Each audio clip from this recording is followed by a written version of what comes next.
Sakona ga wanda suke dogon buri akan fashewan pi cewa za su je maka sau 10, za su sayi iPhone Pro Max su raba wa abokai, su sayi estate a Abuja da yawa.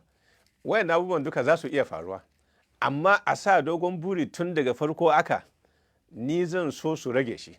Sunana Adamu Abubakar. Ni ina da digiri a business, second degree a business kuma.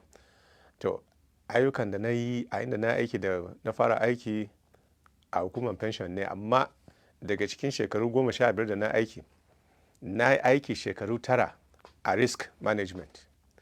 And daga nan ne na fara hankali na ya fara karkata zuwa blockchain, inda muke fama da cyber security. Na fara harkar crypto daga shekaru 2016 har zuwa yau kuma ina ciki.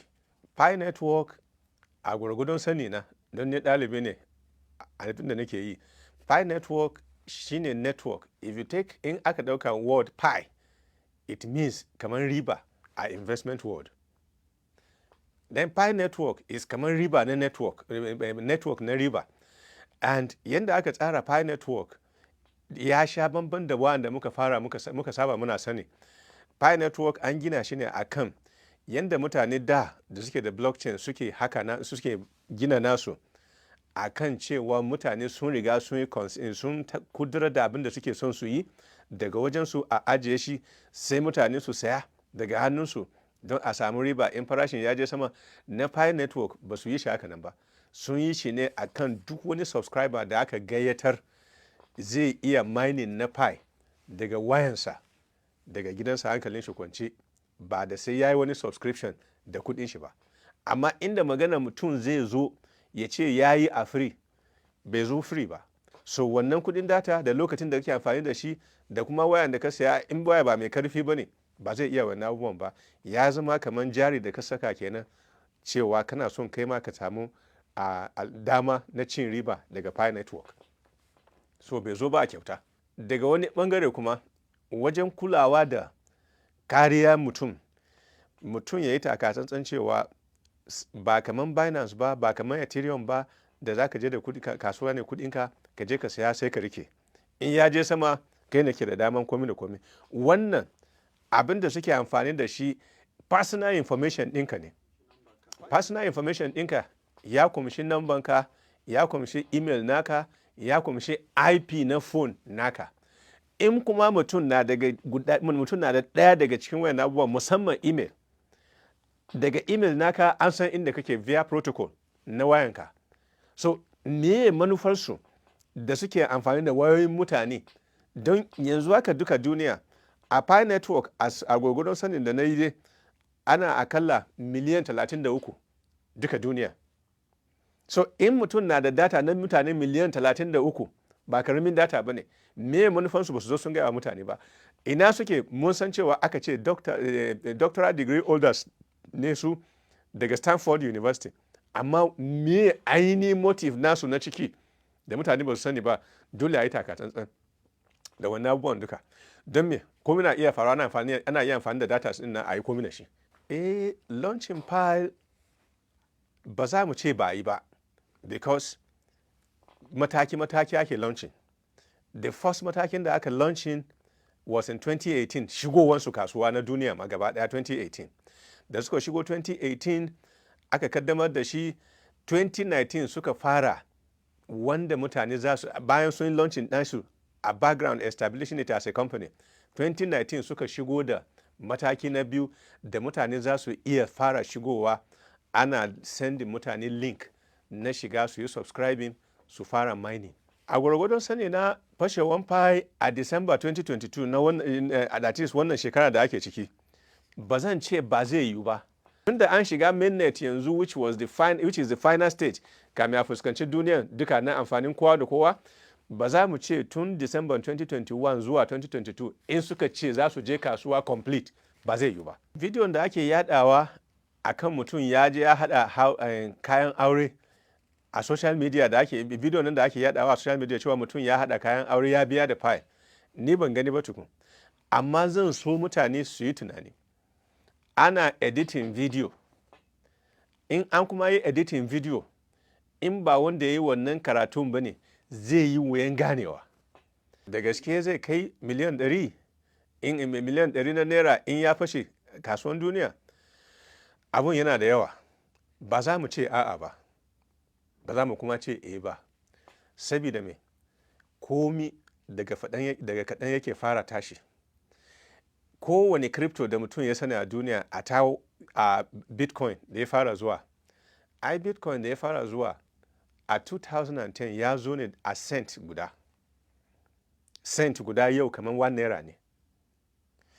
In ya zo a cent guda yau, bitcoin ya zo ya tashi zuwa November last year, bitcoin ya kai 67,000 a wasu exchanges, ya kai 68,000 na dollar. So idan mutum ya yi converting dollar din 68,000 zuwa naira, ya kusa miliyan 100 kenan. Amma ba za mu ce darajar pi ba zai kai haka nan ba, don me, bitcoin ya zo ne lokacin da ya fara shigowa, darajarsa bai kai inda ya zo ya kai shekara bara ba.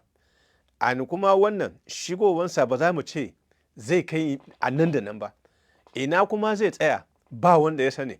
Amma a yanda suka tsara pi network, za mu iya cewa darajar ma zai iya wuce haka nan, don in ya samu karbuwan jama'a ana amfani da shi kuma bai da yawa a hannun mutane, dole abin da zai kore farashin shi zuwa sama kenan, kuma ba wanda ya san iyakacin inda zai tsaya. Sakona ga wanda suke dogon buri akan fashewan pi cewa za su je maka sau 10, za su sayi iPhone Pro Max su raba wa abokai, su sayi estate a Abuja da yawa, wayan abubuwan duka za su iya faruwa. Amma a sa dogon buri tun daga farko aka, ni zan so su rage shi. Don me, ni kaina misali uku da suke personal experience ina zan yi magana kai, don su san yadda za su daura burinsu. Na yi OneCoin 2016 da na yi OneCoin, ina da account guda 4. Account guda 4 na a guda ina da 780,000 units na OneCoin. A yanda ake ta asashe cewa OneCoin zai je kasuwa a 35 euros a wannan lokacin. Inda OneCoin ya je kasuwa ne, zai yi kamar ma wannan interview da nake yi zai yi wahala, don me za yi wuyan ganina. Inda na sani ne, ba mun manta ba ne, mun yi na electronium shi ma aka muka saya, aka ce it was the first daga Britain. Muka bi reputation na Britain, muka shiga electronium. Na saye units 150,000 na saya a wannan lokacin a cent. But me ya faru? Ya zo ya faɗi, bai tashi ba. Na uku shine billion dollar coin. Billion dollar coin ya zo kasuwa, kowa ya gani, zaka gan $1 billion a wallet naka, amma ina zaka amfani da shi? Babu. Kuma mutane sun riga suka kudaden su.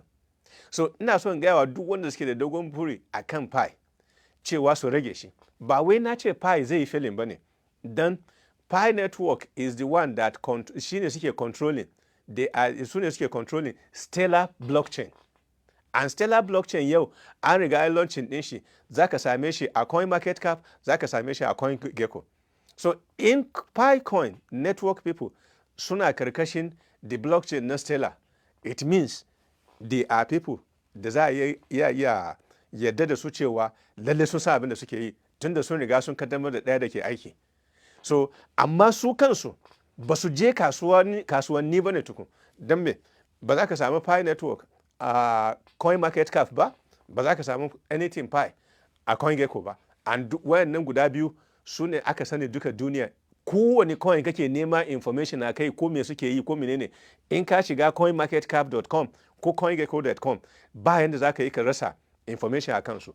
Zan iya faɗi cewa Pi network ya samu karɓuwa a arewacin Najeriya, saboda ni kaina na san sarakuna guda biyu masu ci yanzu da suke ciki. To idan kuma basarake kami ya shiga komi, sarauta ba karamin abu bane, kuma suna da wanda suke ba su shawara. So idan su za su iya shiga, akwai alama cewa sun yi bincike kuma sun gan tabbaci akan abin da zai zo nan gaba. shi yasa na gan cewa mutane da yawa daga arewacin Najeriya sun shiga amfani da Pi kan ni zan ce an fara amfani da shi, amma ni ban yi ba tukun. Don me? Kamar yadda na faɗa ɗazu, ni ina da su matakai guda 8 da mutum zai bi har a yi mafi abin da yake da shi daga testnet zuwa mainnet. Na riga na yi, ina jira kwanaki 14 nan su cika ne su yi migrating nawa inda na sa shi a lissafi zuwa mainnet nasu, so that zan je www.pichainmall.com in yi sayayya in ga yadda yake. A nan ne ni kaina zan iya, ko in zan sake dawowa nan ne zan iya sake dawowa ce this is my own personal experience. Don me? Mutane su samu kwanciyar hankali akan wahalan da aka yi da hakuri da aka yi tun wajen shekara 1 ko da rabi baya.